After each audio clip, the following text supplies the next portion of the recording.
All right, all right, all right. Here we are, my friends. Episode 32. Man, I've been very excited for this one. There's obviously quite a bit of drama surrounding, Face Guild, new Face Guild, and here we are sitting across from none other than Flea, who is a very long-standing member. Correct me if I'm wrong, Flea, but you joined in right around the time it was turning into Face, or it had just turned into Face. Is that correct? From LOD?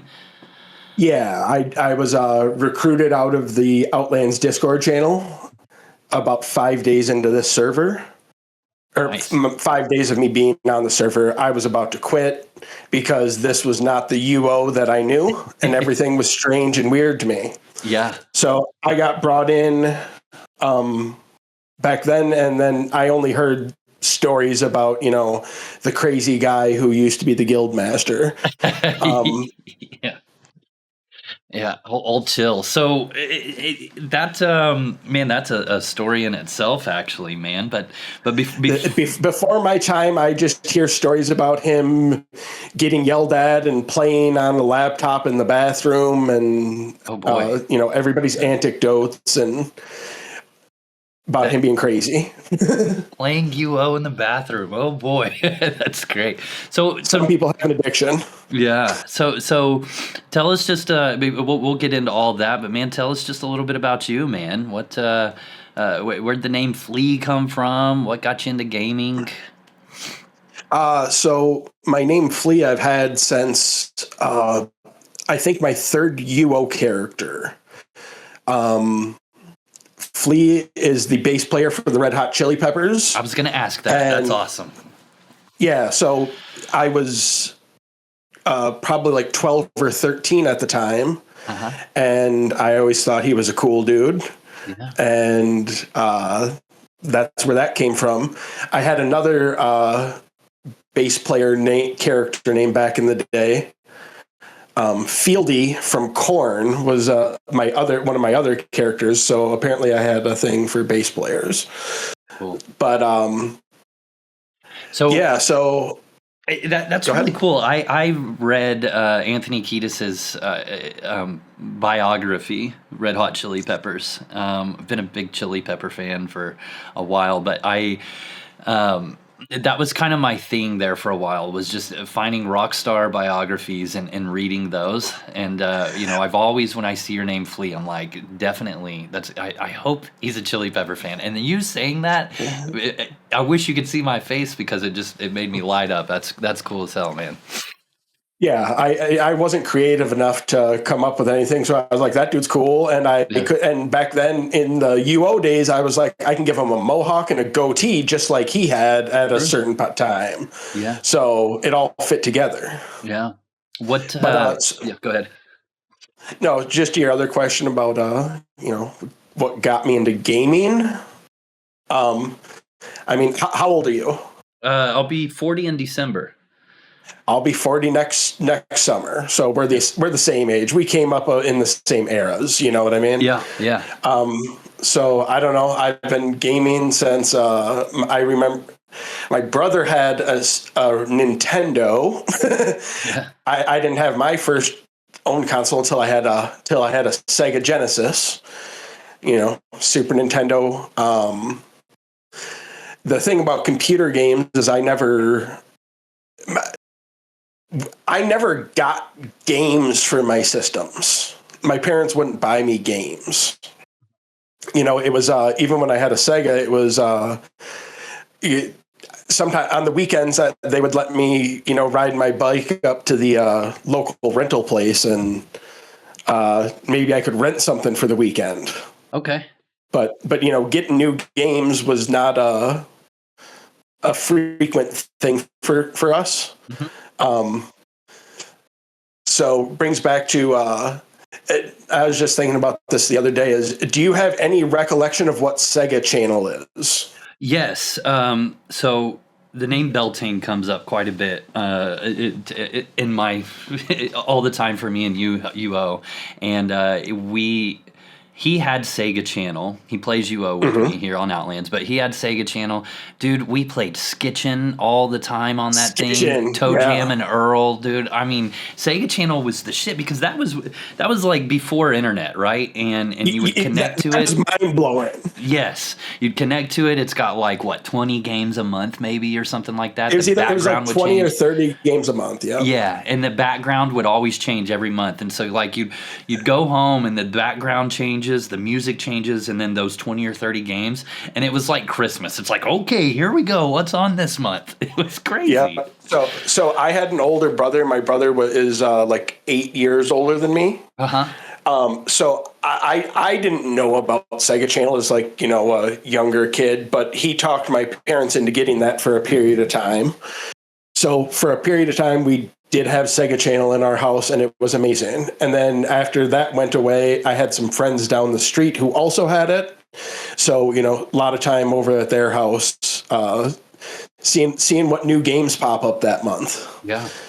But, that was the dawn of like technology like that in the gaming world. Yeah.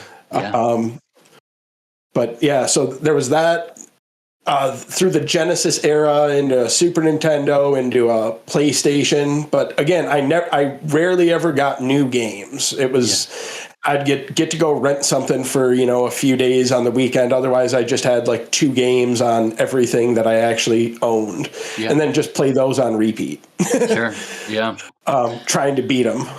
Yeah, I used to go to Bronco Video, and I would rent Final Fantasy III every Friday with my allowance, and I would just pray that it had my same last save game file on there from last week. Rarely did it ever, but that was it. And I always would have this fantasy that I would walk in there, and the owner would be like, "Man, you rent this game a lot," and I'd be like, "Yeah," and he'd be like, "You know what? You can just have it." And that never happened, obviously, but I was like, this is going to be the time. He's going to recognize me. It never happened. So we had, like I said, my brother was like 8 years older than me. So, and he moved out when he was like 18. So I would have been like 10 or so. Yeah. But before that, he had worked regionally at Funkoland. Do you know what Funkoland is? GameStop. It got bought out by GameStop. It was the like regional, game seller used place. Yeah. He had gotten a key that like a little tool thing that he could open up cases of game cartridges of like Super Nintendo games. So he was, working at Funkoland, he would swap out the cards, like the cartridges, like a good game into like some shitty, really cheap game. So we had games, he had some games at home with no labels on them that like the name of the game was just written in marker on the case, because he would buy like some like cheap sports game for $1 and then put in a higher priced, the innards of the thing, and then sell off the other one. And then when people came to return it, he didn't have to deal with it. It wasn't his thing, Yeah. So that's how he got a series of games for us to play. That's awesome. But so anyway, go to that PlayStation mode, and then computer games. As we at the time, I don't think we had a computer in the home, and this is like mid to late 90s. We probably got our first computer in like, I want to say like 97. But my brother had a computer, and before my brother had a computer, in my dumb child brain growing up, and again, we're the same age, a computer game was like Oregon Trail that I put a floppy disk in. Yeah. On the school computer. That was my experience with computers before my brother ended up having one, and that's how I got introduced to UO initially. So did you guys? You said it was late 90s. So was that like at the beginning of UO, or was that was beta already done? I don't remember. I don't remember when it was first on his computer in his bedroom. So I used to get he would call me sometimes and say, "Hey, go into my computer," and I don't know what's anything about anything. I'm just, a dumb 11-year-old kid. And he says, "Go into my computer. Okay, you see my guy here? Okay, I need you to move him. Okay, double click the door in front of you, and okay, walk outside. Okay, now." And so he was running macros back in the day. And he would have me be like, "Okay, I need you to grab some of the, there's a box in this house here, grab something whatever out of that." And that was my first experience with UO, was setting up macros on my brother's computer while he was at work. That's great. And so that would have been, I think he started quite early. It was pre T2A. That's all I can say for certain. Yeah. Yeah, I think I started in Renaissance, and my father had started after beta, but pretty much around launch. So, and I can, it very similar. Dad would be like, "Hey, go do this," and then I finally had convinced Beltane. Or Beltane, he got the game, and so I would play with him at his house, and then come home and stare at my dad's screen while he played. And exactly, yep, exactly. Yeah. So. And just back then, at the time, back then, the early internet days like that is as a kid like that, just the idea that there's real people you're playing with. Exactly. Yeah. That's a real person. Yeah.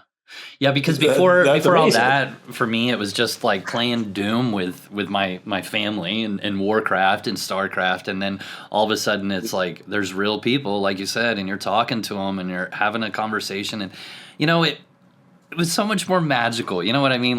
Words hurt back really then. Was. They don't hurt anymore. If everything felt so much more meaningful. Now it's internet troll. And it's it is what it is. But I mean, I have some core back in the day Ultima Online memories of stuff you wouldn't see anywhere anymore. Yeah, yeah.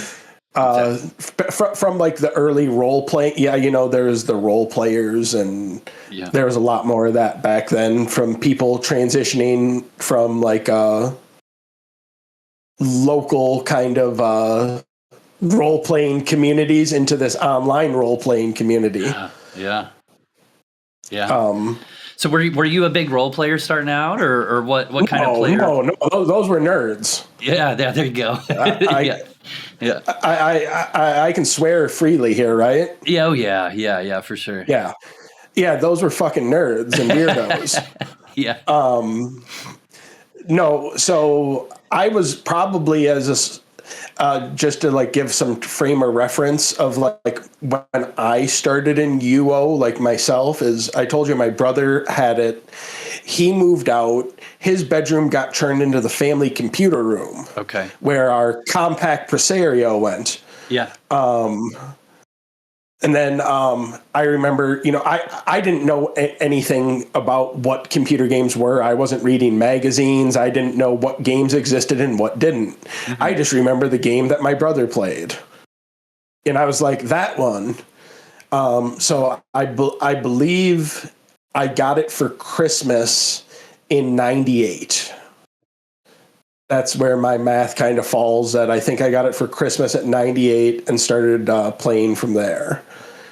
And that would have been T2A, Second Age. I remember the box. Uh-huh. Yeah, that sounds right. So when you first started, I mean, were you... I mean, did you have an idea? Was your brother still playing and he kind of launched you up, or were you just stumbling around in the forest? I was able to get into the guild that he was in. We were on Great Lakes, the Great Lakes server. And I got in the guild via him. And at the time, and I realized this like now or some years back, everybody else in my mind who I was playing with was adults, and I was like a 12-year-old. But then in reality, they were like 17-year-olds, you know? Yeah. But to me, those were, they knew everything, and I was, you know, just a little kid. Yep. I was a hustler. I was always a little hustler. From making, you know, my Dexter builds to farming air elementals in Shame. That was my go-to. I got really fast at looting them because back then the air elementals did not have a corpse. Their loot would drop flat onto the ground. Yeah. So right. that stack of gold, you had to click and drag it faster than the other guy. Yeah. And I got really good at that, and it got me killed many times. Yeah, because I guess you can't go criminal looting anything because there's no corpse. But there wasn't even criminal corpses back. Even the mobs that had corpses, everything was gray. There was no blue corpses back then. I gotcha. It was all the same. Yeah. So, but when loot just dropped on the ground, and this is before, well, back then it was UO assist. UO, for anyone uninformed or didn't play back then, UO assist is Razor. Razor is UO assist. Except back then it cost like $10. Yeah. You had to buy it. It was like a one-time purchase.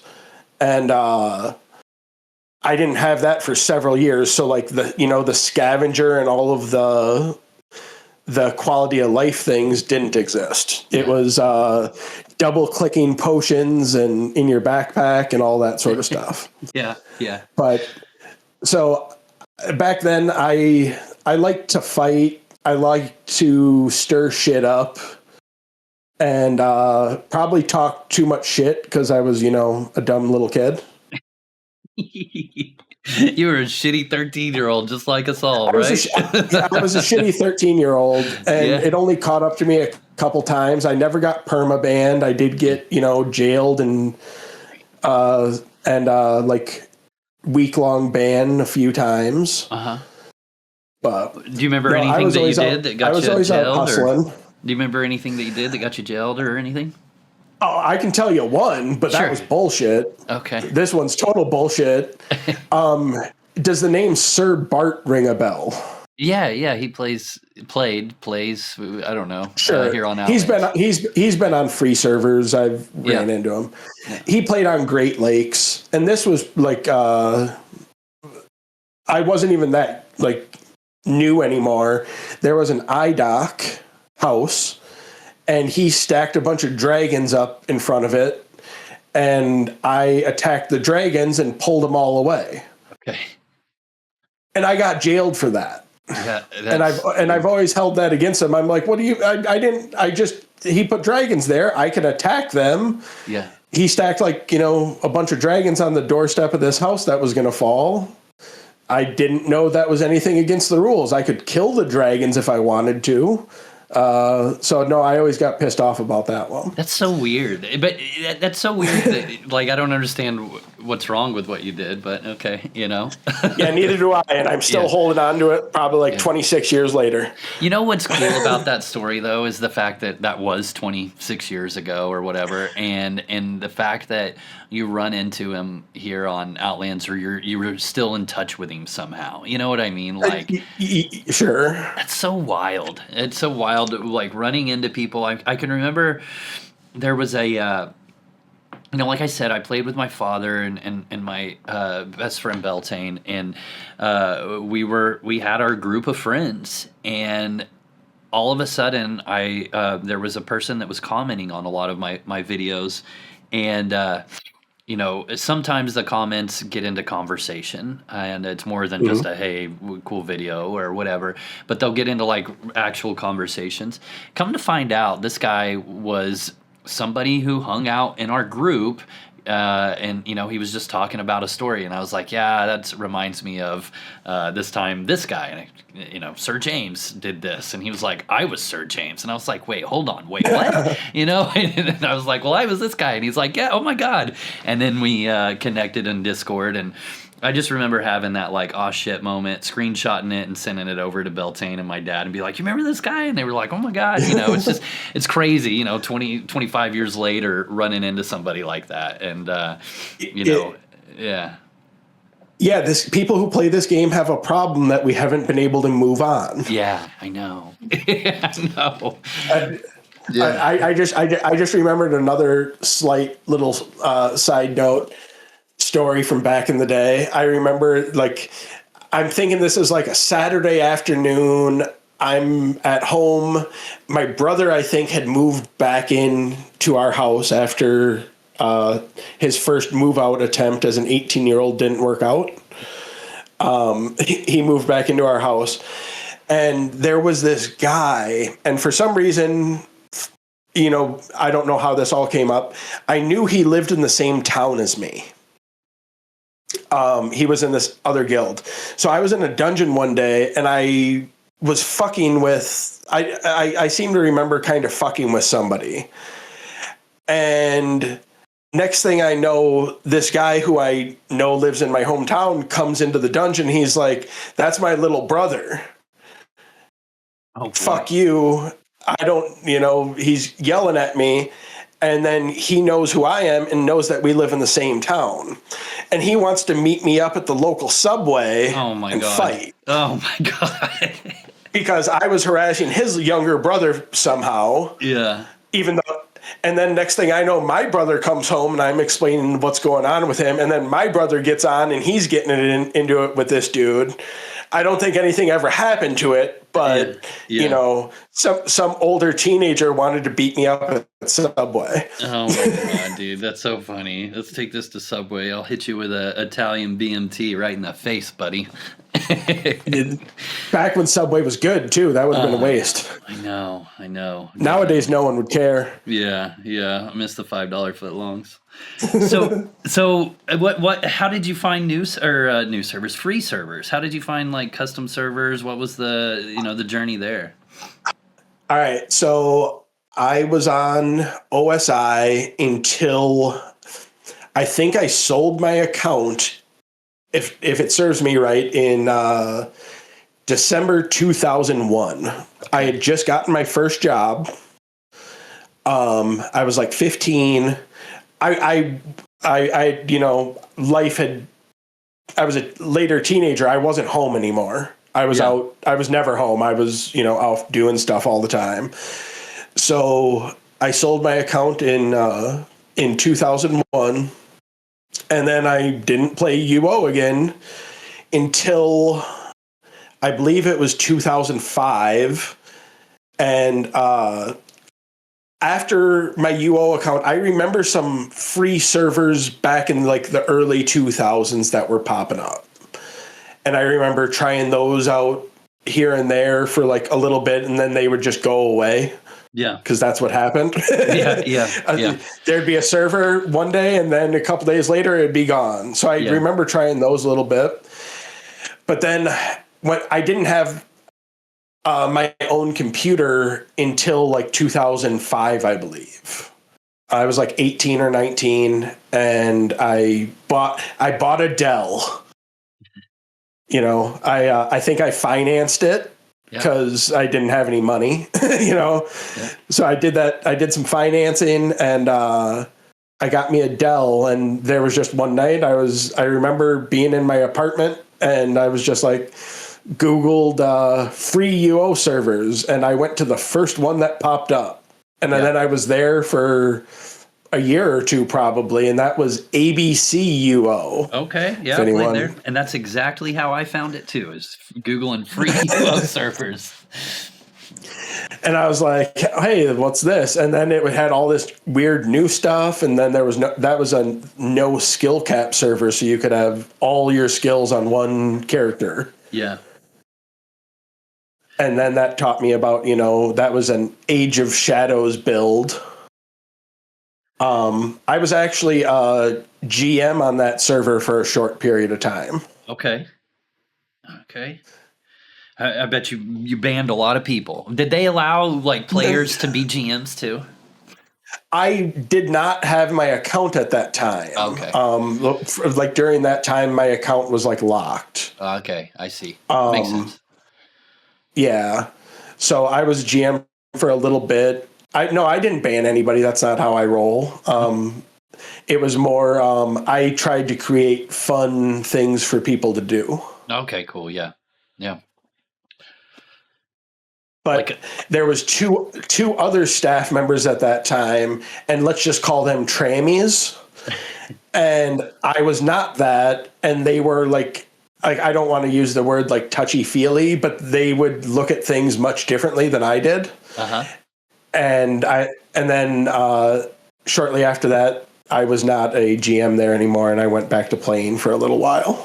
Like you were trying to do some like PvP events, and they were just kind of more focused on role playing and PVM. Yeah, and more about how they felt about like interactions with players, and they like everything had like too much concern about like, well, what about this? What about this person's this? And I was like, yeah, that doesn't matter. Yeah. Let's do something fun. I remember I had a duel the GM PvP contest back then. Yeah. Where everyone who beat me, I gave like a special custom reward to. How cool.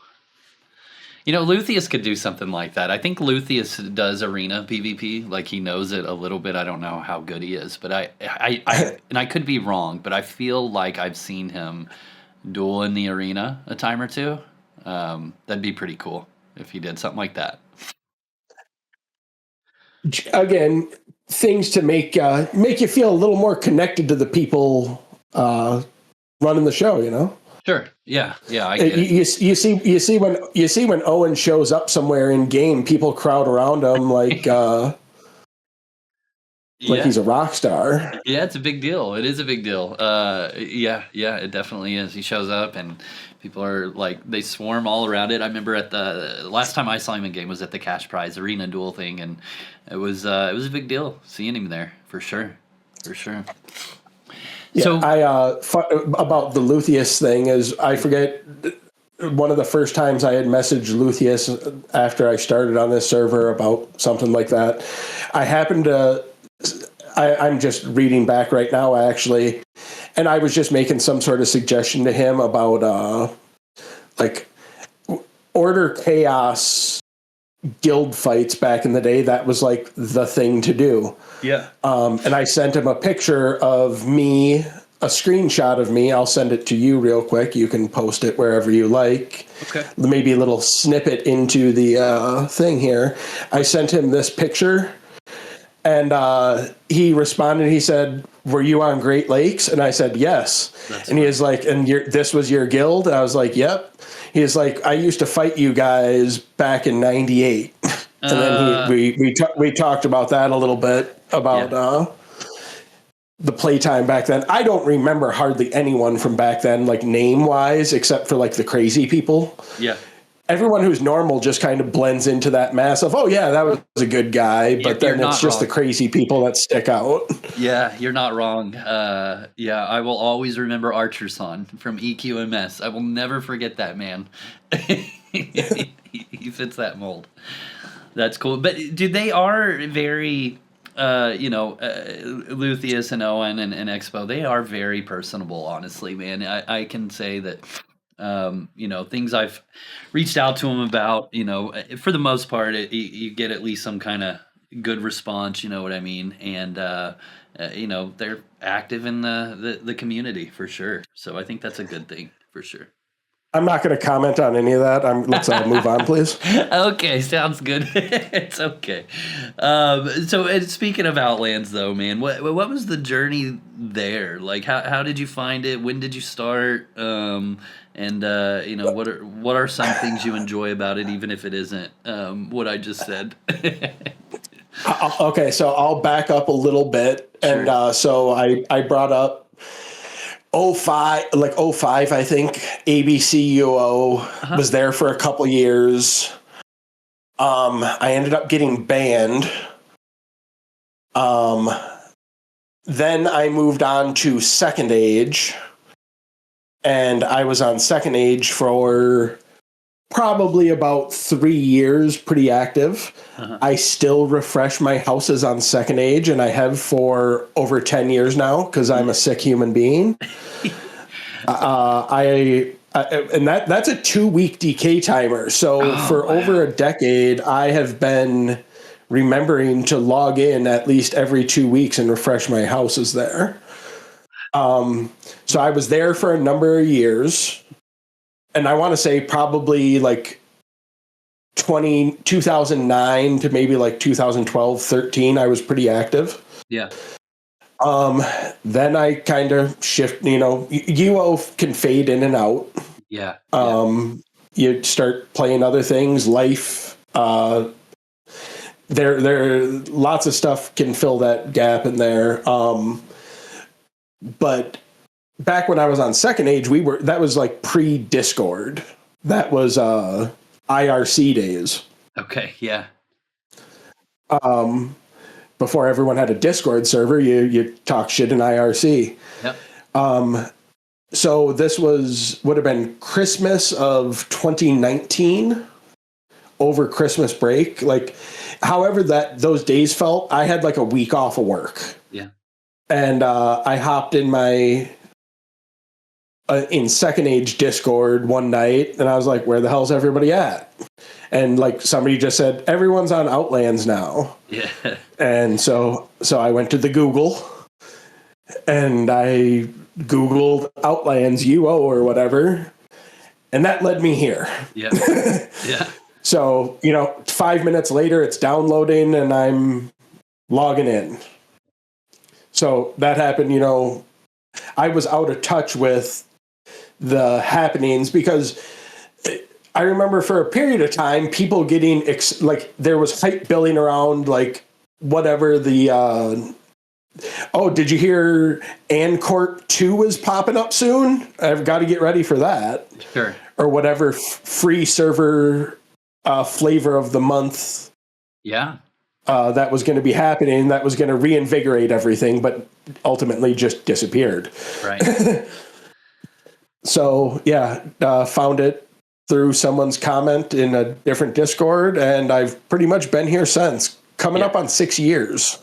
And has... Which at this time is by far the longevity, and like the activity level of the longevity is like more than OSI, more than any other free server. And I think that's kind of a testament to the quality and the, we can just call it the stick on a carrot model that Outlands has created.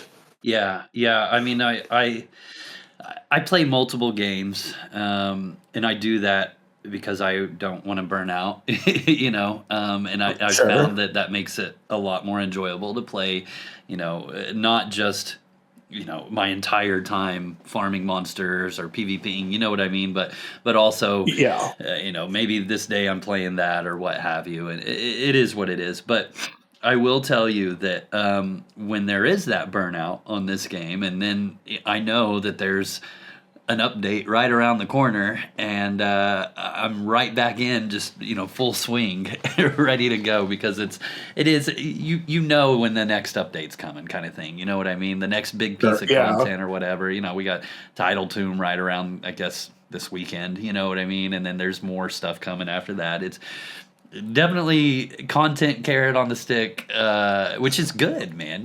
I think it's pretty cool for sure. It was just 2 weeks ago, just 2 weekends ago, I finally hit 30 links. Okay. After 6 years being here, but I'm not before playing here, other than like I told you back in the day, farming air elementals in Shame. Yeah. Throughout my UO career, I've never been a big monster killing person. Yeah. I was I was a businessman, an entrepreneur, if you will. I was on the hustle, buy low, sell high. Yeah. Yeah. That's one of my negative things about this server to a degree. Yep. Is there's too much shit that you don't know the value of things. Right.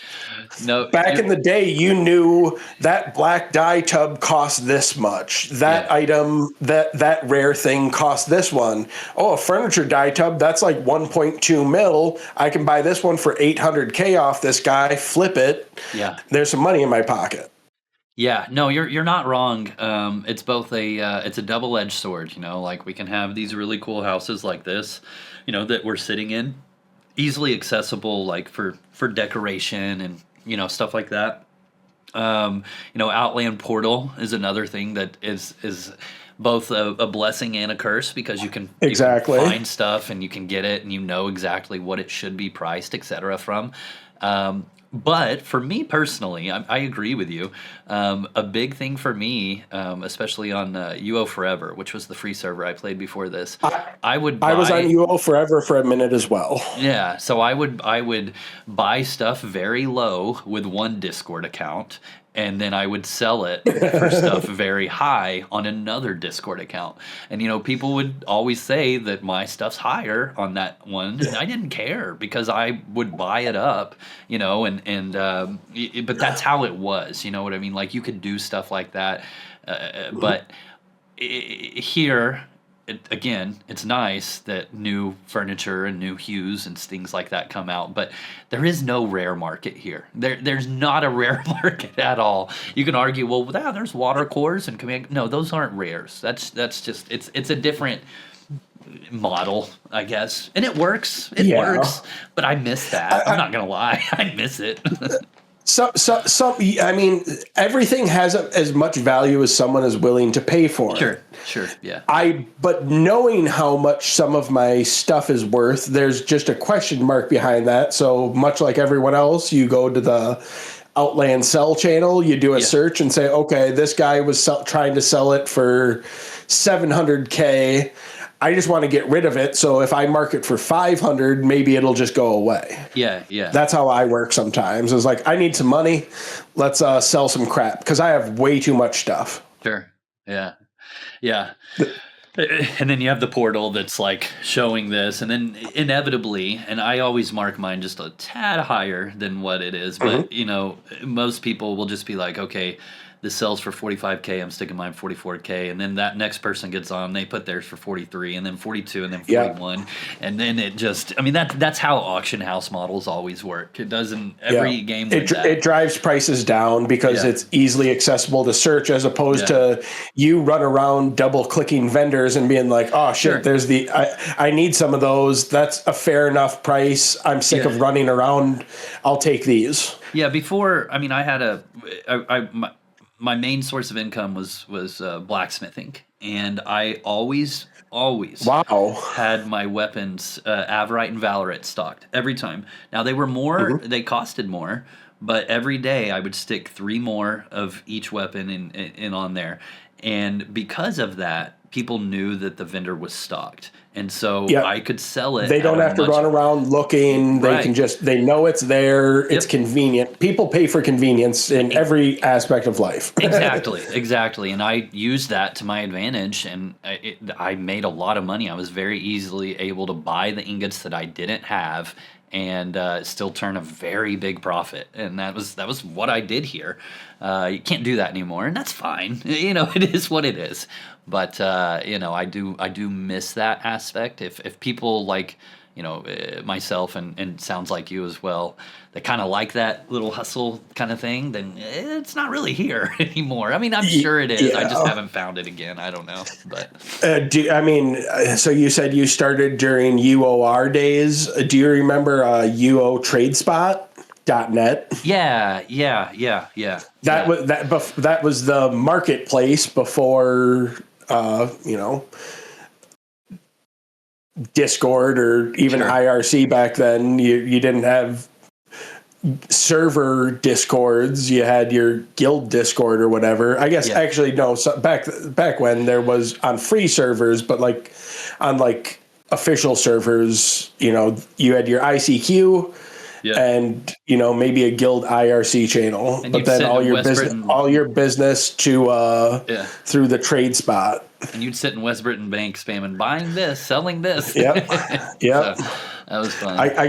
I got a Ranger Gorget. Who wants it? Yeah, who wants it? Exactly. So as you try to walk through the bank area one tile at a time, free lagging up. Yeah, that's not wrong.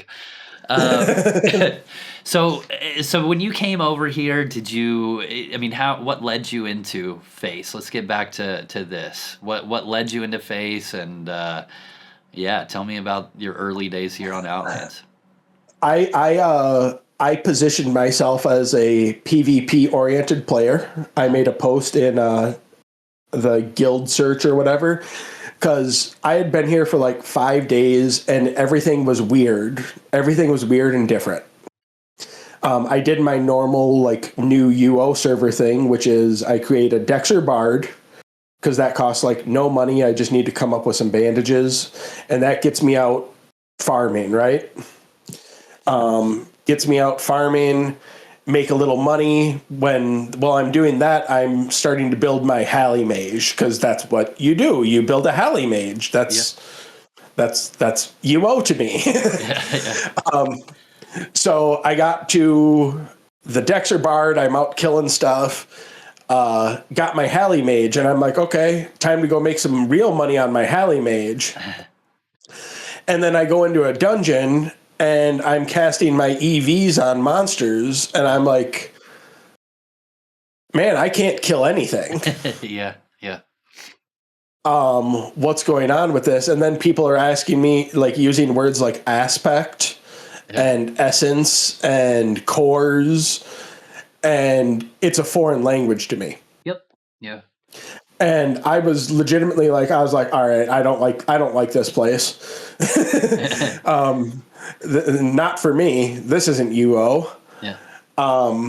So that's when I put a post out into the Discord, and I had several guilds reach out. One of them was a PvP guild, and I had a interview and a PvP, like the guy, I dueled a guy. Okay. They had me duel a guy to see if they would let me in or not. Yeah. And then they were like, we're, PvP focused. It was the guild C2W, if you remember them at all. I remember them. Yeah, they were good, dude. So real good. I had an offer to join them, but then I had somebody who was in, this guild reach out, and they were kind of like, hey, we can teach you the game and teach you all the stuff about the server, not just like the PvP side. Yeah. And I was like, yeah, because all this is, I'm dumb and none of this makes sense to me.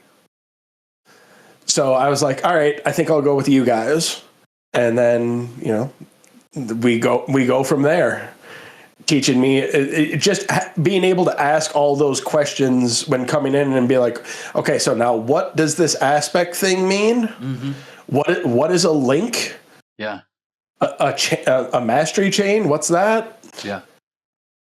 And just help me learn the systems. Which was such a big thing, especially back then, man. Most games you log into, and it's like they got tool tips and hotbars and all this stuff that's like guiding you and walking you through to understand the systems. And thankfully now there is those quests and stuff like that in the game. Mm-hmm. And I hope that they continue to grow that for new players, because it really can be kind of a turnoff for returning players or people that don't understand anything, and they go in. Not everybody goes to a wiki. Not everybody goes to Discord or goes to YouTube or what have you. You gotta have stuff that teaches the game in the game, and thankfully they're starting to add some of that, which is very good. Yeah.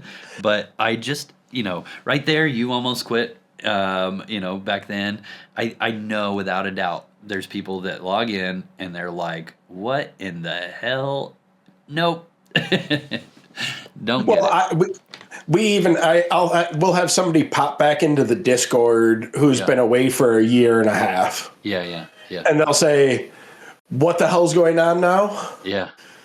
And sometimes they'll be like, all right, I'll learn it. But then sometimes they'll just say, yeah, I'm good on this for now. See you guys in 6 months. Yeah.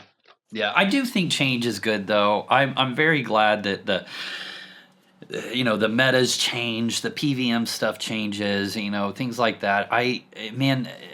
Some people wish that everything was always just animal tamers and that's it, back in the white worm nightmare days, you know what I mean? And that's how it is. And that's fine if that's what you're into. There's plenty of servers that have that. But I am very glad that they always add more systems and things. Because it does. I enjoy learning new things and trying new things out. Man, I play a template for more than a month, and I'm like, all right, well, I'm bored of this one. What else? What are we gonna do now? Yeah. I'm like you, man. It took me about the same time as you to get 30 links. If it wasn't for Time Dungeon and being pretty involved in that for a while, I still wouldn't be at 30 links. I'd still be mid-20s without a doubt. So, it's weird, and I think it could have been like the changes they made to the server, like how XP and all that stuff goes, and like mob progression. But I feel like I went from like 20 to 30 faster than I went from 0 to 20. Yeah, definitely. But I think when I started, did the cap used to be 20 links was the cap, or was it 15? Yep. You're right. Yeah, you're right. It was, well, I don't know when I started like you, it was 20. Yeah, I think it was 20. Yeah. And I will tell you, it's my own personal opinion, and this is not shared by very many people at all, but I really feel like anything after 20 links, there should be diminishing returns on your links, and they should be valued at less. We could talk about what things should be. Sure. I mean, and most people just want to kill and be overpowered, and that's fine. But me, I like hard stuff, and so when 30 links fully optimized, it's just like, ugh. Somebody get a sound clip of that one? Huh? You said you like hard stuff, and I'm hoping someone clips that and makes a sound bite out of that. Believe me, there's a lot of those out there. Don't worry. Okay. Yeah. But yeah, dude, that's that's me though. I know that when I say that, usually people get upset and they're like, "What? No, it shouldn't be harder. That's terrible. I spent this much gold," and it's like, okay, dude. Younger me would probably agree. With you, but older, lazier me, like this is outside of UO thing. I've started I don't really at this time. I'm not playing any other computer games. I play my PS5 like sometimes when I want to play something else, just to not be like at my computer desk. I like to lay back on the couch in front of my big TV and it's nice. Play some PlayStation. Yeah. But I've started. I used to be the type that I'm going to play a game on like the hardest difficulty. Yeah. I don't do that anymore. I am now I don't want to keep dying to this and do this thing 27 times to beat it. Sure. I'm playing on like a lower difficulty, and I just want to zone out for 2 hours. Yeah. Beat some stuff up, figure out a couple puzzles, and move on with my life. Yeah. And I think that's most people, man. I really do. There's nothing wrong with it either. That's just different play styles. You know what I mean? But like I said, I used to be the hardest difficulty. I'm going to grind this thing out until I, figure it out, and even dying 30 times in the same spot. Yeah. But I think it's partially because my time's more limited now. Like my gaming time, that I don't need the struggle. Yeah. I just want to relax. I hear you. Yeah. What about, all right, let's go back to Face. Tell me, I know you've seen some shit, man. Face for as long, I don't know if they're the longest standing guild. Maybe it's BB is the longest standing guild. But I know Face is up there if it's not. Sure. And when you came around, who was the GM? what was the tempo, and yeah, just tell us some of the, I don't know, just tell us a little bit about it. When I joined, Delphi was the guild master, and then there was a series of officers kind of rotating in and out. I want to say after about a year, I became an officer in the guild. Okay. The thing about being an active officer in a guild, and that's why it took me so long to get 30 links. Part about being an officer in a guild like this is much like being a guild or a game master on ABC UO. I'm dedicating my time to make sure everyone else is having a good time. Yeah. Yeah. Make sure everyone else is having a good time. Everyone's getting paid. Everyone's getting loot. Everyone's getting, Yeah. And that's what, I dedicated a lot of my time doing instead of me out gaining XP for myself. Yeah. Yeah, a lot of admin work and I know, yes, I mean, you guys, well, I don't know, I can't say you guys, Face, they, correct me if I'm wrong, but it's like the loot is taken and there's a value for the money, for the loot, and then it's paid out based off of the loot. Is that kind of how it works? So we have several different systems that have been, evolved over the years. Bosses like boss run loot, that's all just straight distro loot. Okay. Gets sent out. That's how that works. All of our T8 loot, we have a weekly loot split. So we run all the T8s, people participate, they get the XP and everything from, T8s are good XP, and it's easy, laid back, hang out, kill some lore boss content. Then all the loot is compiled onto a spreadsheet once a week.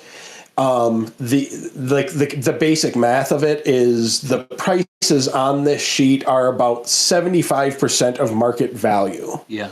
So the idea is instead of us just destroying it,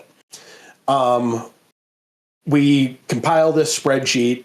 People can put their names down on the spreadsheet. There's an algorithm that will assign numbers to people, and at the end you get, here's what you won this week, here's how much you pay for it. Yeah. At about 75% market value. Now, whether people are keeping that for their personal use, they are stocking their vendors at full market value for a potential 25% gain on their investment. Yep. The guild gets that money. That guild uses that money to buy more research materials to make more T8s that keeps the machine rolling. Right, yeah. Keeps content pumping out. Keeps the content pumping out and keeps people in loads and loads of loot. Yes, they're paying for it, but we have hustlers here, man. We have hustlers. Yeah. Like way more than I am. They got spreadsheets with estimated return on investment, and they're stocking their vendors constantly, and they're selling that stuff off to make money back. But it is always, a profit on that for them, and it keeps the machine going. Yeah.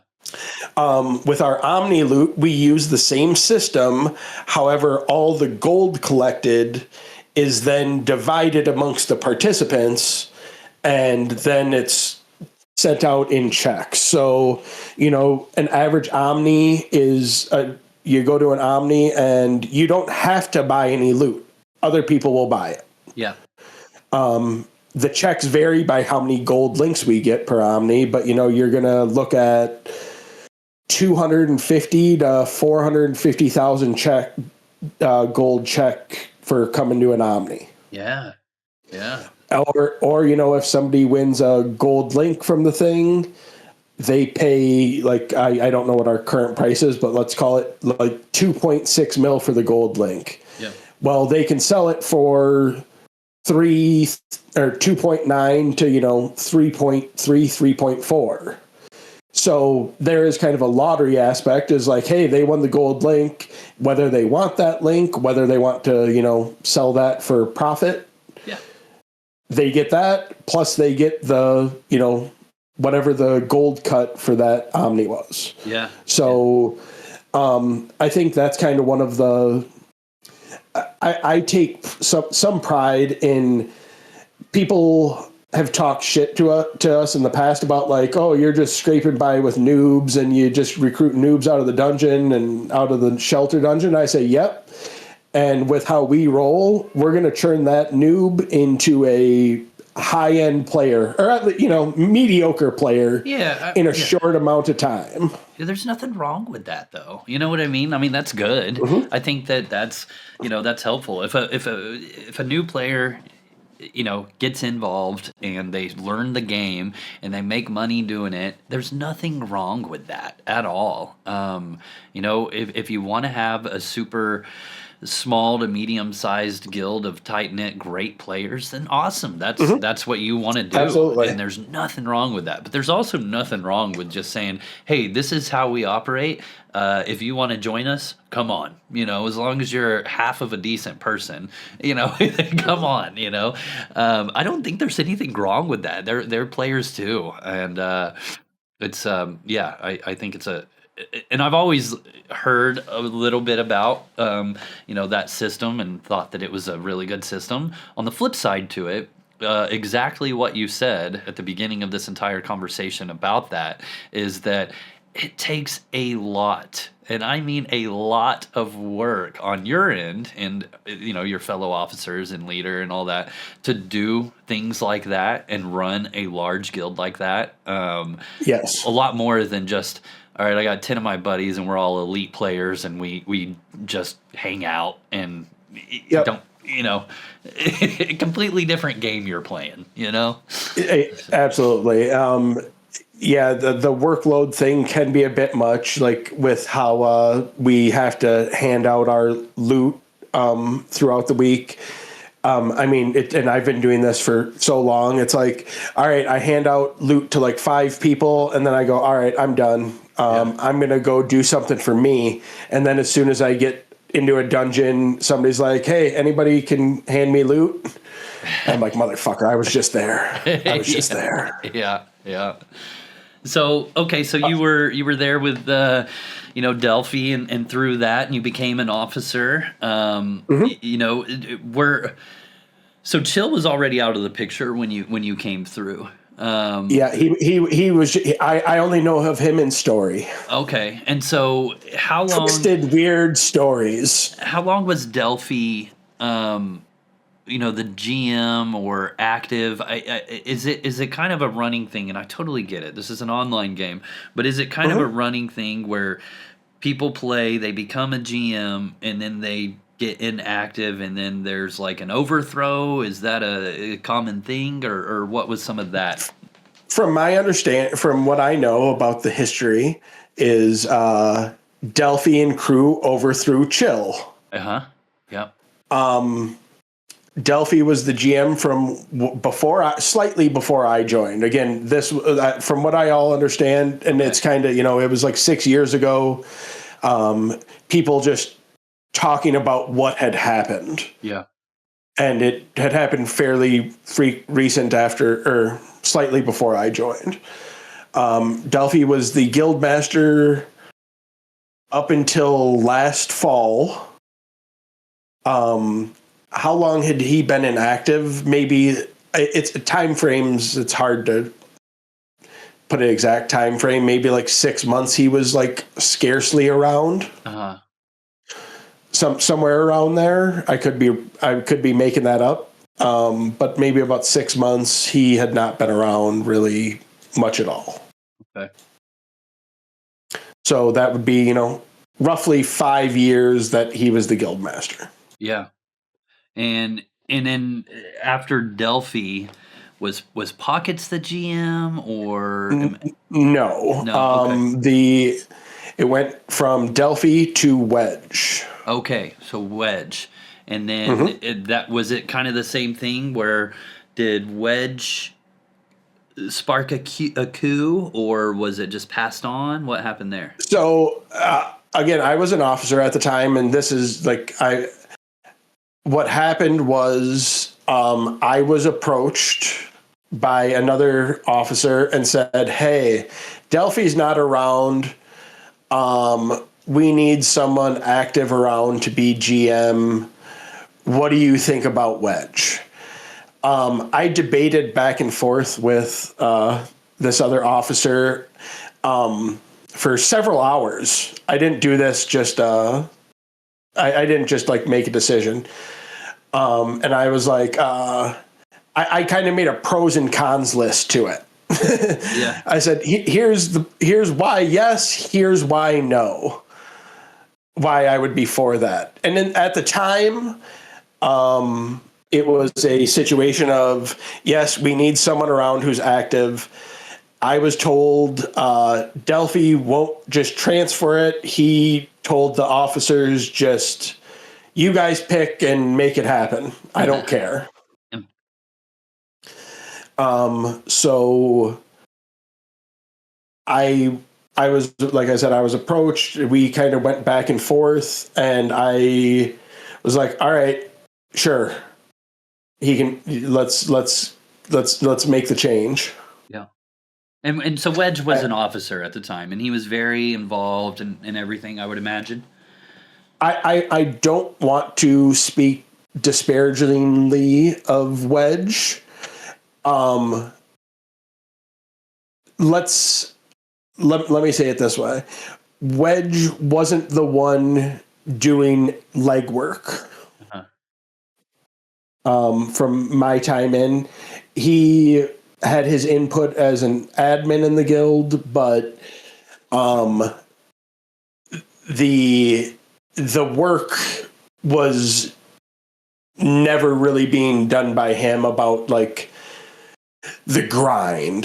Yeah. You know, like he would participate in stuff as he could, and I, like I said, I don't want to speak disparagingly of him in that way, because like I know he is a busy guy in real life, and no problem with that at all. Like we all do what we can, right? Like with the time that we have available. Yeah. Now, was he busy back when he became the GM, when people voted him in, or? He, and this is where it gets sketchy with some people, to take the GM role, he had to demote a bunch of veterans, and people were adding new characters to the guild to get him the votes, essentially, to do it, right? Okay, so it was a coup, basically. It was a semi-agreed upon coup. Sorry. Yeah. That he had his backers. There was some guild officers that were not brought in the loop. Yep. There was allegations of theft being thrown around on some officers' parts. Yep. Towards other officers. So it was one of those things as Iraq war. There's weapons of mass destructions over there. We got to go get them. Yeah, and to be clear, we got to go take them out. And to be clear, send in the jets. This is Delphi to Wedge, not Wedge now, right? This is back then. Like, what is that? This was fall of 24. Okay, perfect. Yeah. Okay. Fall of 24. Yeah. So a little over a year ago. Oh, yeah. So there was those allegations being thrown around about why this switch needed to happen right now. And those reasons were told to me.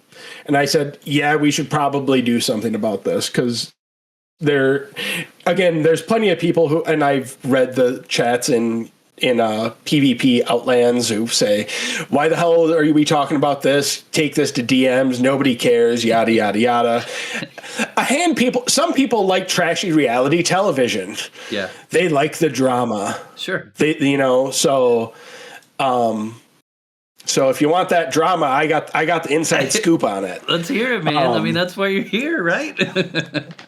I think Hey, I got like thought, 20. It would just be fun. I think I got like 20 DMs about this whole thing, saying like, you gotta get Flea on the podcast. He would be great. None of those were from me.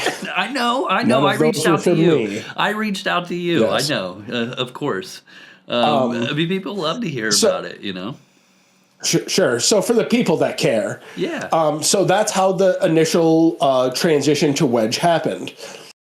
After that happened, we had a decent exodus of members from the guild. They did not like how the transfer or the transition to Wedge happened. And I spent a lot of time as like the primary active officer in the guild, doing a whole lot of damage control, because the other side of it, outside of all the grind of like handling loot and making sure people get paid and sending out checks and doing everything that comes with it in game, there's a lot of Discord public relations that has to be done. I'm not sure if you're aware of that, but a lot of public relations and people pissed about one thing or another, or somebody looted somebody else's kill, or whatever it may be. Yeah. All the time. Uh-huh. So I had a lot of messages of like, man, fuck Wedge. He shouldn't have, that's not how it's supposed to happen. That he yada yada. And I was a spokesperson for the guild as a whole. And I'm like, no, man, it's going to be great. We're all going to be fine. Everything's cool. Just chill out. Everything's fine. I'm here. I'm turning all the knobs. I'm spinning all the wheels, and I'm, got all the plates spinning. We're going to be fine. Everything's going to be cool. But as I said, for like quite a while, I was like the only active officer. So I was handling loot, content, recruiting, player management, and it was burden. It was a burden. Yeah, Administrator Flea, man, right there. Yeah. So we had dipped down in every aspect. Our content, our player base. We were pretty damn. We were on the verge of like. I don't want to say like collapse, but like just being like a dead guild. This is how I see it. Everyone can have their own. I always try to be mindful of like other people's perspective. Yeah, right? I think some people I always try to take that into account. Yeah, I think some people just can't understand that like it's okay to have a different opinion. You know what I mean? Like that's your opinion. That's great. I'm sure there's somebody that disagrees with you, and that's okay too. I'm trying to. In telling of a story, I try to take other people's views into account, into reality. There's the saying is there's three sides to every story. There's your side, my side, and the truth. Yeah. I try to always look at the other side so I can try to stay in the middle somewhere. as close to truth as I can. Yeah. Yeah. So anyway, Wedge took over GM. I was doing a whole lot of damage control, trying to keep the guild afloat, and that went on for about 9 months. During that time, Wedge had gone basically inactive. We didn't have it would take days or a week to get a chest moved in the guild house. We didn't have anybody there. And then I talked with another officer about it, and this happened in like June, I believe. So he gets elected and then goes inactive like 3 months later.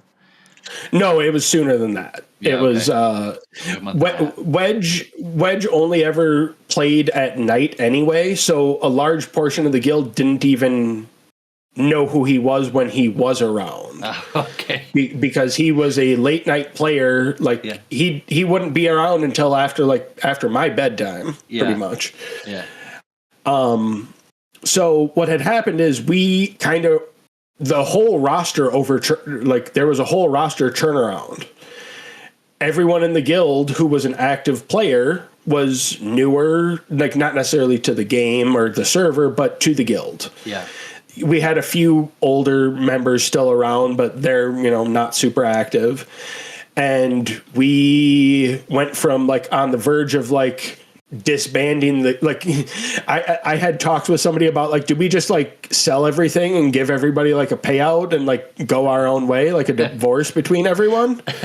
Is that what we do? Yeah. We have assets, but we got nobody to do them. We have no people to show up to do them. Yeah. And that's kind of where things were. And then we actually, through some communications I had, we kind of absorbed a good amount of members from another guild who left another guild. Yeah. We were in talks with an alliance with them. This was R and S. Okay. R and S. Yeah. I had been reaching out and talking about maybe getting an alliance going with them. Well, the timing worked out as such as there was some sort of falling out over there, and a bunch of their members were leaving, and we had already been in talks, and we were like, all right, you guys all move in here. Yeah. Welcome. Check this out. Isn't everything cool? Yeah. Look how much shit we do here. Yeah. Sweet, right? So that was good timing on that. So we brought a whole influx of players over, capable players. And then that only helped with the recruiting of more newer players because now we were an active guild again. And we start recruiting and growing and more content, more money, more loot. Everything's flowing along great. Then there was just like a time this summer where I was like having a talk with somebody in Discord and people were calling me the guild master. And I'm like, no, I'm not the guild master or whatever. Yeah. No, Wedge is. And then they're like, who the fuck's Wedge? Never seen that guy, because he hadn't been around. So for a certain point there, I honestly had this internal monologue with myself. I was like, I should be the guild master. I have other people telling me I should be the guild master. Yeah. But I'm like, okay, this isn't ego, right? This isn't me being like, yeah, I'm running this shit. I should be the guild master. I looked at it as man, it would make things a lot smoother for me if I could just handle this shit. Yeah. You didn't have to DM somebody to move a chest and wait 2 weeks. Because I'm around. Yeah. Everybody knows me. I like to think that I have people's respect to some degree. I'm an idiot, but I'm not dumb. So, hey, I got that going for me. And I'll be the first to admit I'm an idiot. You've said it 4 times in the past hours. Yeah. Yeah. So I reached out to Wedge and I'm like, hey, here's the deal. Think you should make me GM. You're not around. This is a whole new guild than what you knew. All those people you knew, not around anymore. He kind of gave me everyone knows you run stuff. Maybe we can give you a title of president or something like that. I didn't push back. I was just like, all right, whatever. I'm not going to argue. I said my thing. Maybe in a while I'll reach back out and poke him again and be like, hey, make me GM. In this time, I had other guild officers poking me, being like, hey, why aren't you GM yet? Had another longtime admin in the guild reach out to Wedge and be like, hey, you're not around. Everybody knows Flea. Make Flea the GM. As these conversations progressed over several months, what I can say is that Wedge's words of basically saying, I own this and I'm not giving it up. Never gonna happen. There was words like never gonna happen. Yeah. I'm never giving this up. I'm never giving it to anyone else because it could quote unquote fall into the wrong hands. And we're like, well, there's a lot of safeguards to that. But we're not, you're not around. You don't know anyone. No one knows you. And, there's just some disconnect between the person who's the guild master and every member of the guild. But Wedge's statements of like ownership and it's mine and I'm not giving it up rubbed almost all of the officers the wrong way. Sure. As conversation was spread and people reached out to him and how he responded to that, everyone kind of got on the same page of like, yeah, he needs to give this up because we don't want to work under this guy anymore. That was essentially it.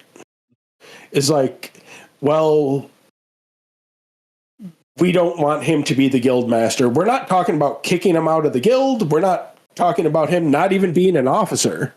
It was, I think some people found what he said like insulting because I think most of the rest of us didn't look at like the guild thing as like any of us owned it. And right. This is how I try to run things is like the newest noob that we recruited is still part of the guild.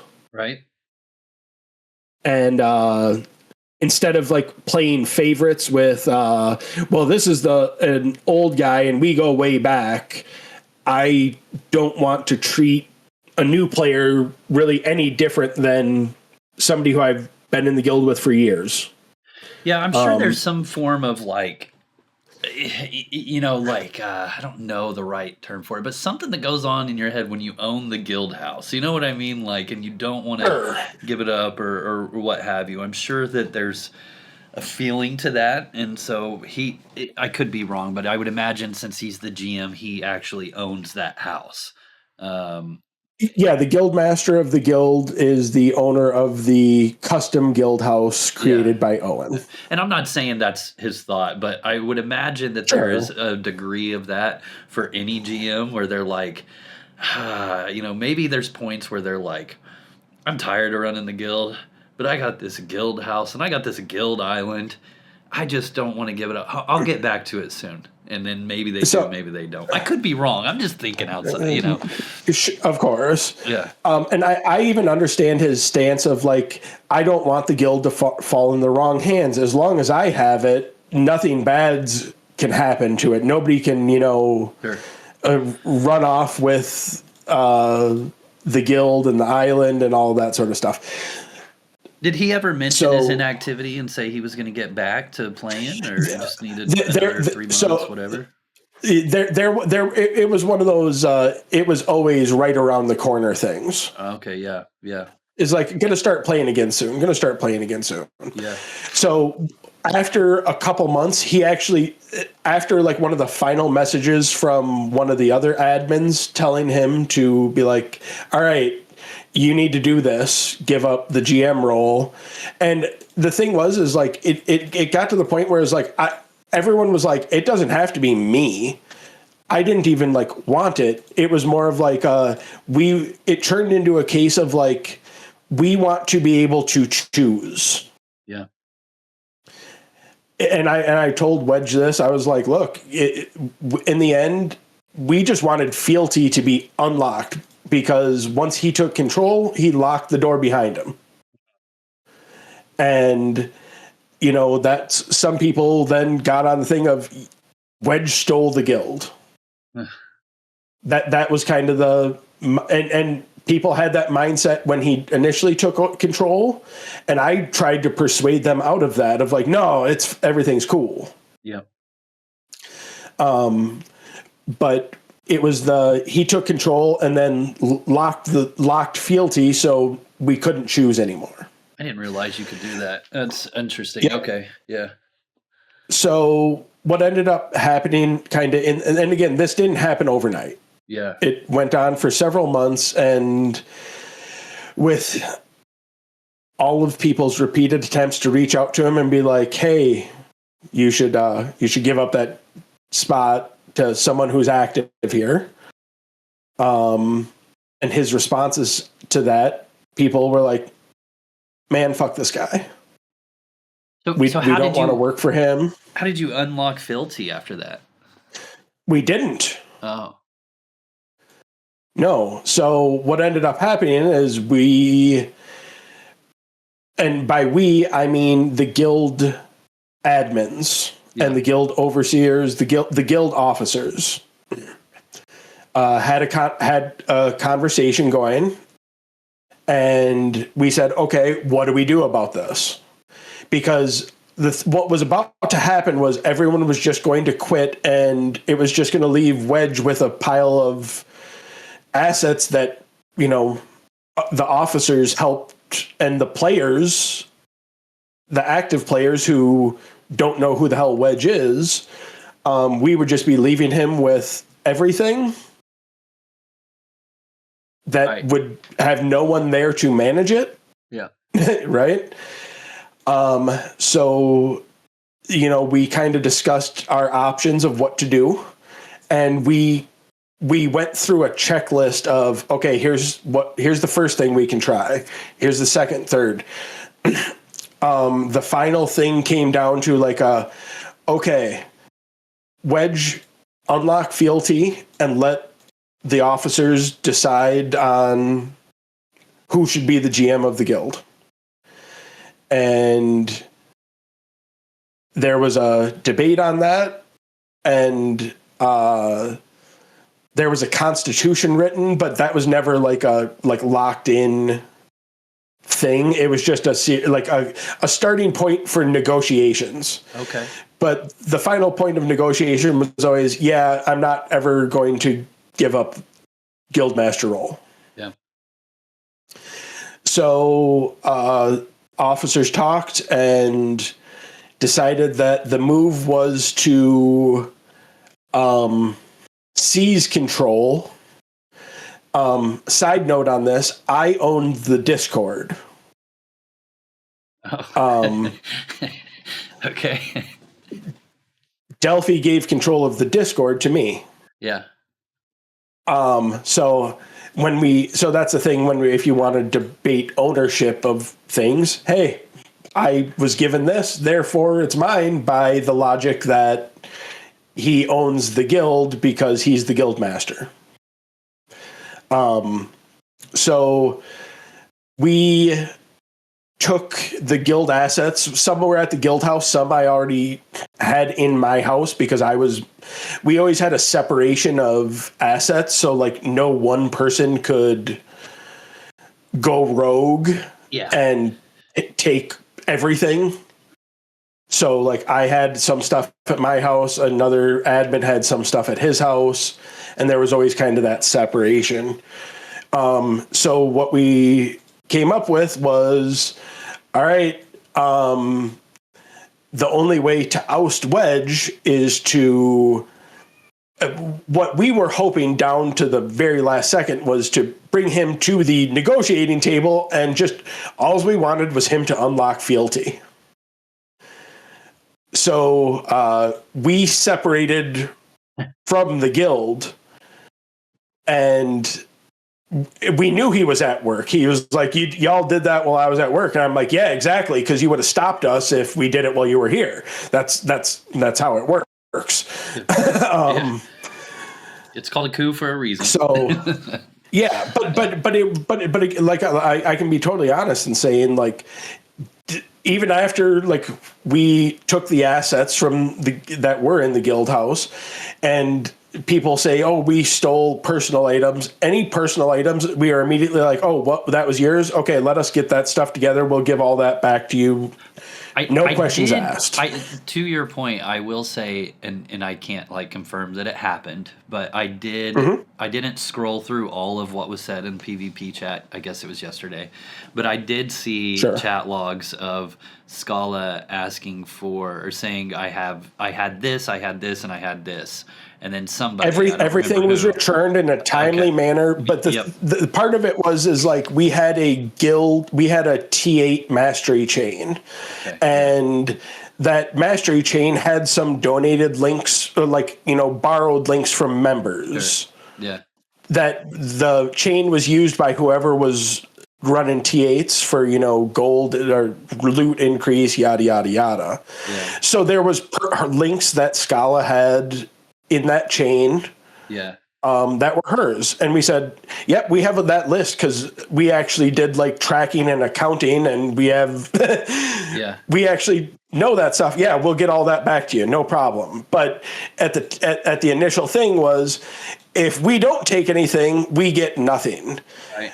When we were very certain that, based on our rough math, 75% of the members were going to follow the 95% of officers who were on board with doing this. So, by my math, there was, I want to say, 16 officers total, and 14 of them were on board with this plan. The one that we reached out to and said, hey, give us your opinion on this, said, I don't want to get involved. Okay. But then once the split actually happened, then he was on the side of Wedge. But he was approached and he abstained. Yep. So the active officers, the people who actually like do all the work and, the day in, day out, we were the ones who decided how to handle this situation, and we went with the nuclear option after all other avenues were, we went down every other avenue we could. So now you guys all, you disbanded, and then created Republic of Face. Correct. The abbreviation is very close, and I've got to be honest with you, I never know which is which unless I like look it up. Right. So I see you guys in the dungeon, and I'm like, that's Face, but I don't know if it's the new Face or the new Face. So here's where it gets a little tricky. Is our whole idea behind things is that no, we are Face Guild. Yeah. Okay. Yeah. Okay. That's us. It's not the guild house. It's not the guild stone. It's not an island. Okay. It's the people, and the people who 80% of the people who, or more, I don't have exact numbers, followed us. Yeah, I was going to ask about roughly how many. So you said about 80% of the original group, and probably the other 20 or more, and a lot of those maybe inactive accounts, right? Just sitting in there, or sure, yeah. It's hard to tell by the Discord. The thing is the former Face Guild, or the guild formerly known as Face,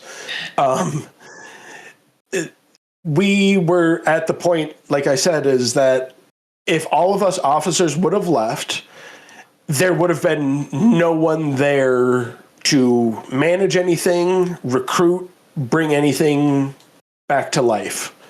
It would have been Wedge with an island and a house packed to the brim full of content that there would be no one to do. And all the people who manage all of those systems, all the people who created systems, evolved, and I don't want to say created because somebody will message me who listens to this and say, well, actually, so-and-so first developed this thing. And I'm like, yeah, but now we're on version 7.0. Right. And that's had a bunch of people's hands in it who may or may not be in the guild anymore. And that gets back to the thing too. Hey, I'm the one who owns that spreadsheet. So tough luck, right? Sure. Yeah. So that's why the separation and the branding of the guild is we couldn't have the same thing, even though that's what we identify as. Yeah, no, it makes perfect sense. I understand your point on that. Do you think that Well, I mean, are you still in contact, conversation? Are there any more negotiations between you and Wedge, or I guess, the two guilds? He messaged me all the time. I am in the midst of returning a percentage of assets to him. I told him that, and I told my guys that from day one, is that my I wanted to give it like a month after the initial split and see how many people go where, and then split resources based on how many members went there, how many members went here. Okay. And I guess it has been about a month now, huh? It's been a little over a month. I'm running a little behind, but as I had talked to you before, I was like sick, Yep. and then I've been very busy with work, and I just haven't had in the little bit of time I do have to sit down and play. I haven't wanted to deal with that shit. Yeah. Right? I gotcha. Yeah.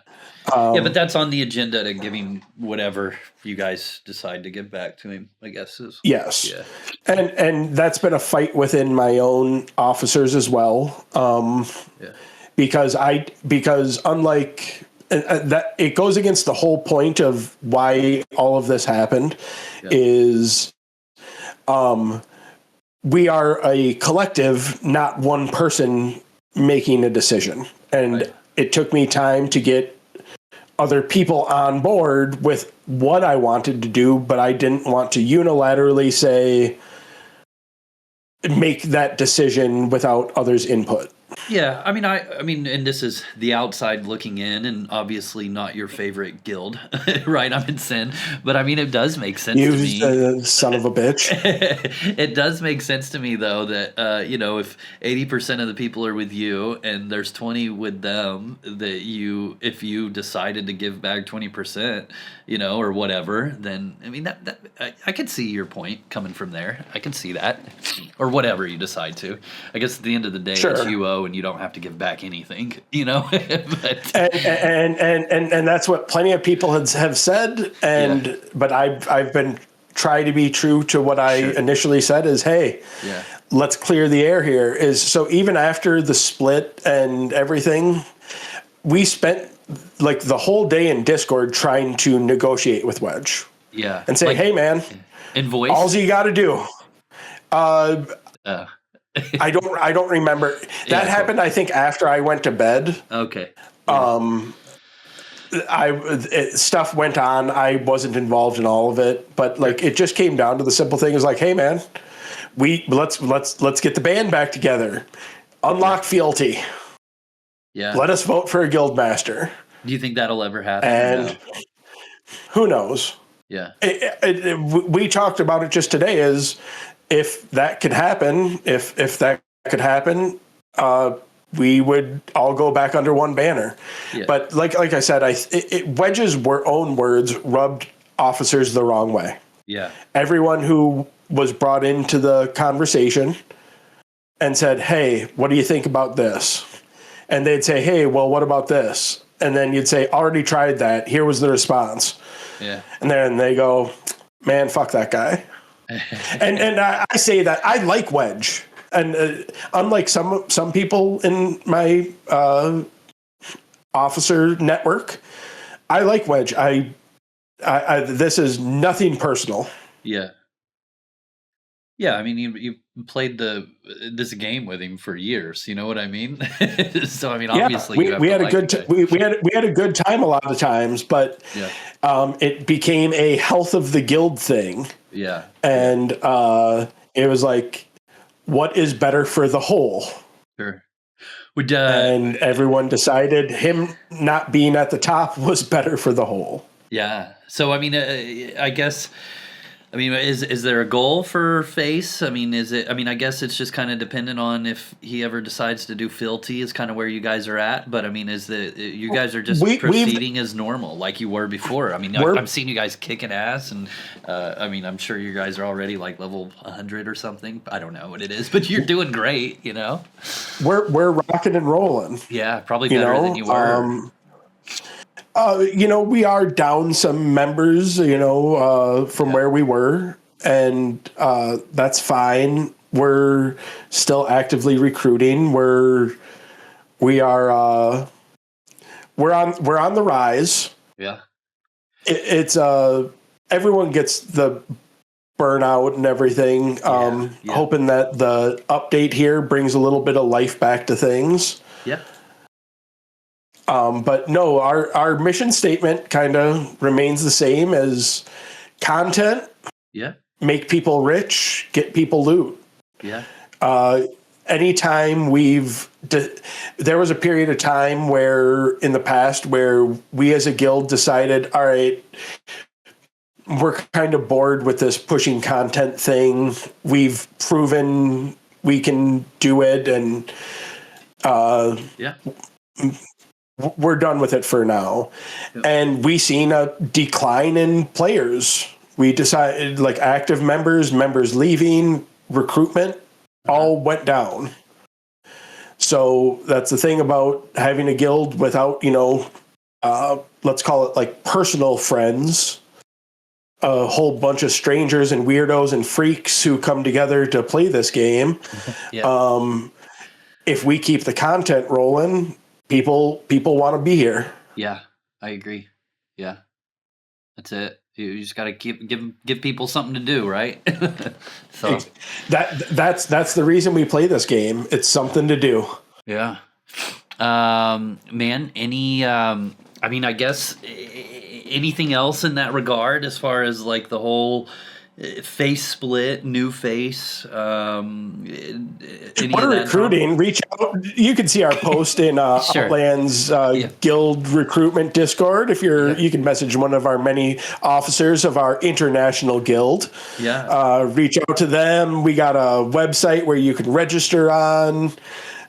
We got the latest in technology. Yeah.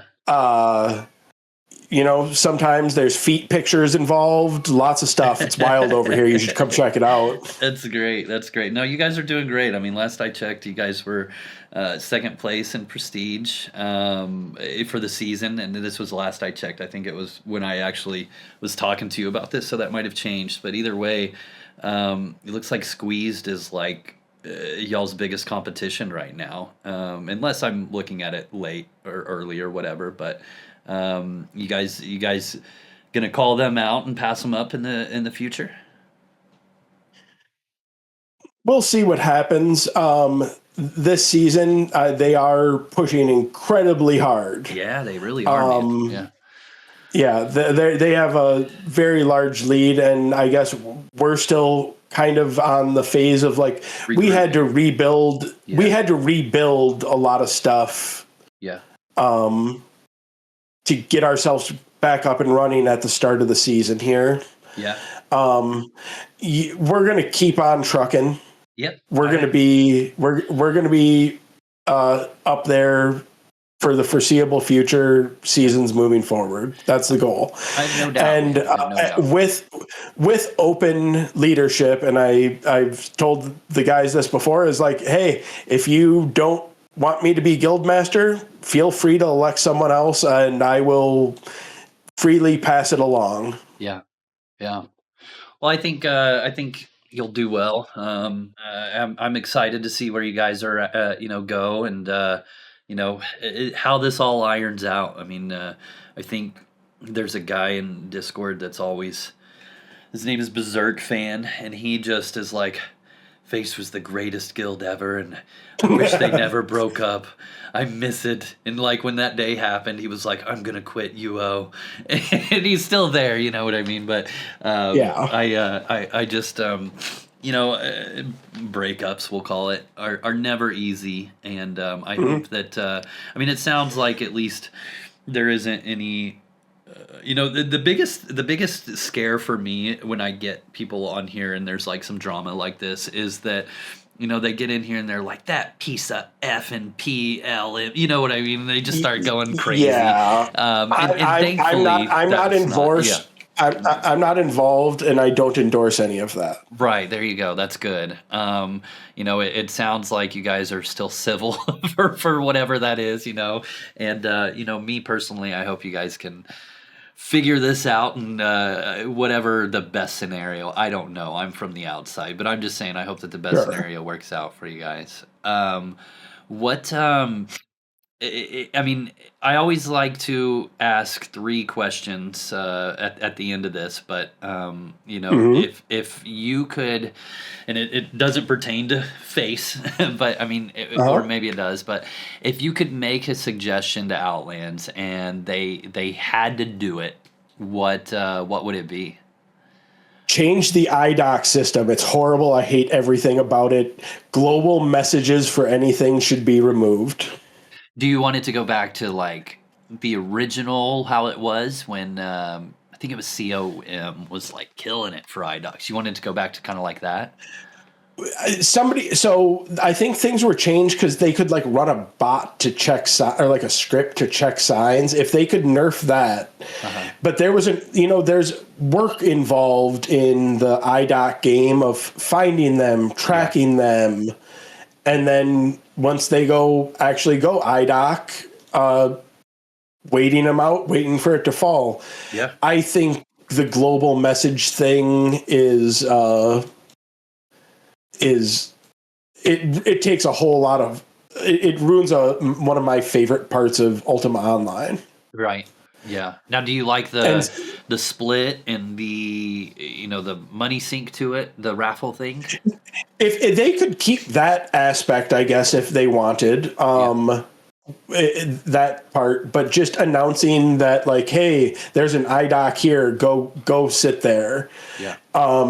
It takes out all the legwork that, like I said, is like make people earn it a little bit more. Sure. Yeah. That's my take. I mean, I will say, I haven't really done iDocs here per se, but I can tell you that, when on other servers, iDocs, man, there was something both extremely boring and magical about sitting at an iDoc and just waiting. And you're waiting for hours. Yeah. And then all hours. of a sudden it drops. And it's just like you're just freaking out because you've been staring. You know what I mean? And the adrenaline is something out of this world, and you're just grabbing. You got stuff on scavenger and you're just grabbing, and then there's e-bolts flying everywhere and people going red and murder. It's pure chaos and tons of fun. But then sometimes you can find that one that no one else found, and you're there all by yourself. And wasn't that beautiful, man? Oh, wow. That goes back to like early UO memories of like me just wandering around. And this is actually how I learned about IDOC houses. I was walking around like North Brit. There was like some like mines and stuff like that, and I was walking around one night and I just came across like a bunch of loot boxes and furniture just sitting on the ground. And I'm like, what the hell's up with this? And I just start sorting through it, and that's when I learned about that house is decayed. And but I think putting in the legwork and earning the iDocs is a pivotal point to my enjoyment of Ultima Online. Yeah. And I don't think the system is perfect, or it was perfect. But I will say, and this is something that I think is what makes me like UO so much, just in general, whether it's Outlands or other servers, and what's kept me playing this game for so long, is that there's something good about things that aren't perfect. Like the system doesn't have to be fair. It's sometimes it's just luck. I just think there is something great about a system that's flawed, like the original IDOC system, which I don't really think it is flawed. I mean, it is what it is. And I don't know, man. I can get behind that. So, okay, so you did say you play a little bit of PlayStation 5 on the couch, or whether it's PlayStation or another computer game or whatever. Are there any other games that you're excited about that are either out now or coming out soon, or that you've been playing outside of you? I what was the last game I beat?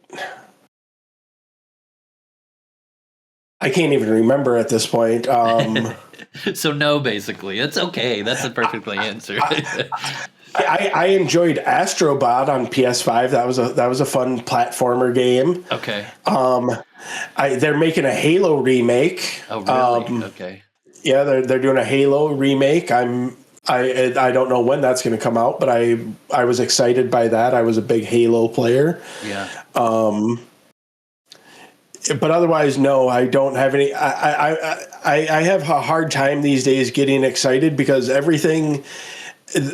Getting older and like playing console games is, if it doesn't like catch me like right away, I'm just kind of done with it. The games with too many cutscenes, like I'm falling asleep.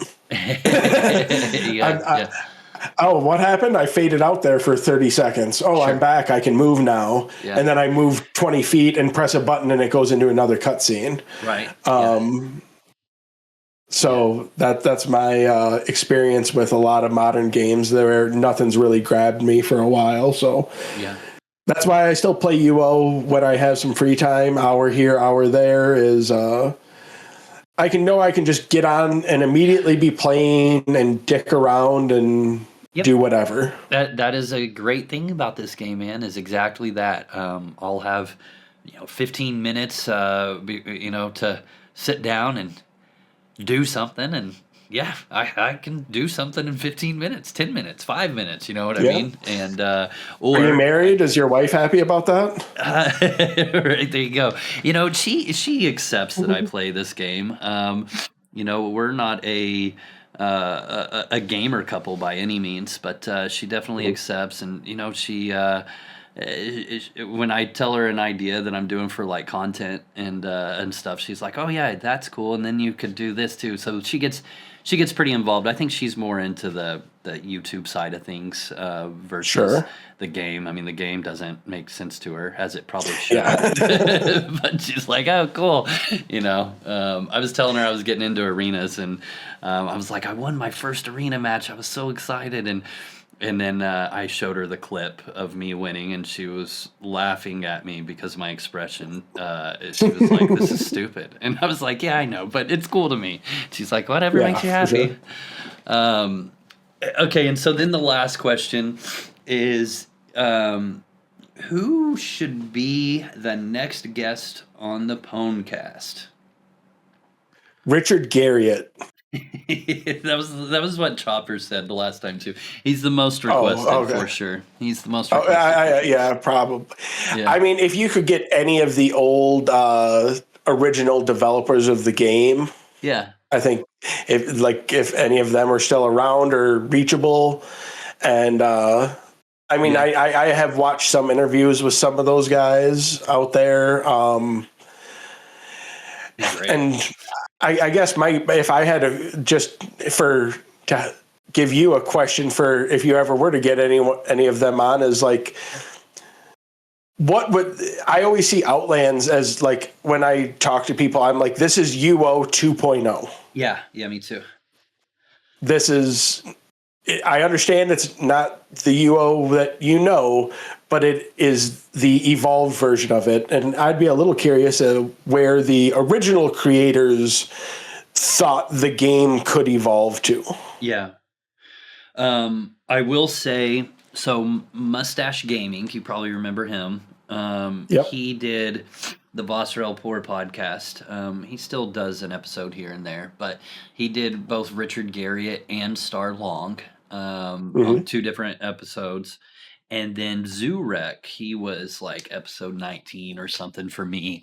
After he got done on an episode with me, he's in the Urk Guild, and he actually started his own podcast, and he got Star Long is Lord Blackthorn. So those, you can find them, and people that we know interviewed them.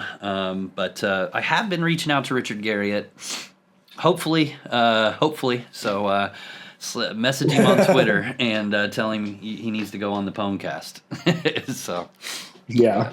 Awesome. And he'll be like, I want to talk about this new game I'm creating. And you're like, I don't fine. care about that. Tell me about UO. There we go. There we go. Yeah, his version of UO 2.0 is probably, was it Shroud of the Avatar? So Yeah. Yeah. We don't talk about that around here. there you go, man. Well, dude, I seriously, I really appreciate you taking time out of your night to come and hang out and spill the beans, so to speak, of kind of the drama, and also telling us a little bit about yourself. I always enjoy the stories and talking about Outlands and stuff, but I also really enjoy the beginning part of these podcasts because I kind of get a glimpse of who the person is and I get to know you a little better. And so I really appreciate you, man. Thank you. Yeah, no problem. I'm going to give 2 more quick anecdotes on my way out the door here. Yeah, say whatever you want, man. We can go on another hour. I don't care. No, my girlfriend's pissed. We were supposed to be watching something 50 minutes ago. Yeah. You just early UO memories. So I told you that Flea was my 3rd character name. Yeah. It's because my first 2 characters, I deleted in a rage as a youth. I didn't know what an NPC was as a kid. So I was in town and I went up to a guard, and because I was told that there was real people in the game. So I went up and, talked to whatever Mark the guard, and I'm trying to have a conversation with him and he's ignoring me, and I got pissed and attacked him. It didn't end well for me. No, that's funny. And so then you just died and deleted. I was like, fuck this game. Yeah. I go back a few days later, create a new character. I ended up in T2A.